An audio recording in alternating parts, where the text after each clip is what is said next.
Are you taking up college right now, or are you soon to be enrolling as a freshman this coming academic year? Deciding to pursue a college degree can be quite challenging, but let me share with you some tips on how to make the most out of this experience.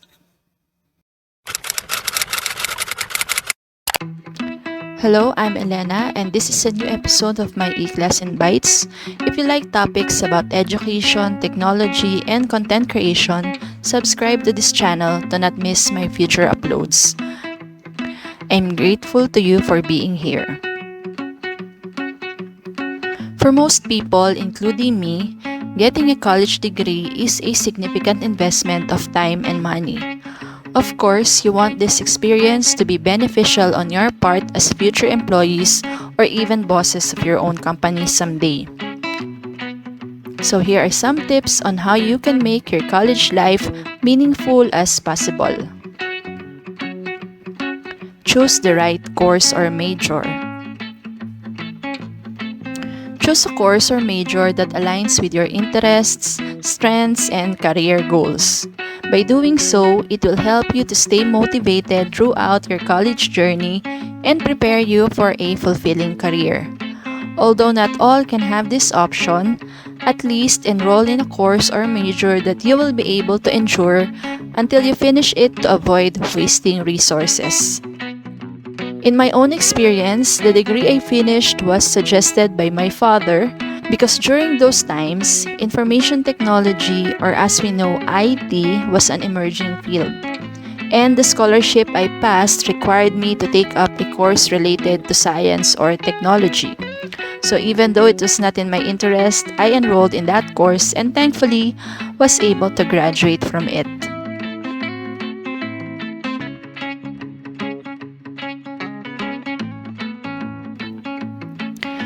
Attend classes regularly. Like most of what I encourage my students to do, attend your classes regularly and be an active participant in class discussions. This will help you understand the material better, ask questions, and develop a rapport with your professors. Take this as an opportunity to have that instant connection with them. The time you spend on your classes will give you more reasons to appreciate your course better. Take advantage of campus resources. Most colleges or universities offer a variety of resources such as career services, tutoring, counseling, and extracurricular activities. Either in a public or private university, take advantage of these resources to enhance your college experience.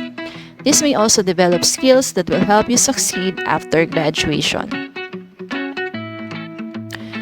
Build a network. Build good relationships with your professors, classmates, and/or even the alumni. Attend networking events, join student organizations, and participate in collaboration programs to expand your network and gain valuable experiences. No man is an island. By expanding your reach, you may have more opportunities available in time. Pursue internship programs. Internships or immersion programs provide valuable experience in your field of interest and help you build professional skills. They can also lead to job offers after graduation. Hey guys, quick break. If you find this video or other videos here on this channel helpful, you can now send a small donation through Super Thanks to support me so that I can continue producing these videos for you in the future. Just hit Super Thanks under a particular video you are watching and follow the instructions on how to donate. Super Thanks in advance. Let's now continue to the video. Develop transferable skills. Develop transferable skills such as communication, critical thinking, problem solving, and teamwork. These skills are highly valued by employers and can help you stand out in the job market. Other companies refer to this as soft skills. What are the soft skills that you want to develop? Share them with me in the comments. Keep learning. College is just the beginning of your education. Continue learning by reading books, attending workshops, and pursuing further education such as graduate school or certifications. Remember, knowledge is power. Maintain a good GPA or grades. Your grade is an important factor in securing jobs or admission to graduate school should you decide to pursue one. Strive to maintain a good GPA by studying regularly and seeking help when needed. Use technology for learning to your advantage. Apply for scholarships and grants. Scholarships and grants can help offset the cost of tuition and expenses. Apply for as many scholarships and grants as you can to reduce the financial burden of pursuing a college degree. Be on the lookout on the schedules and requirements of various scholarship institutions. Have fun. College is a unique and exciting time in your life. Make sure to enjoy the experience by making new friends, exploring your interests, and participating in campus activities.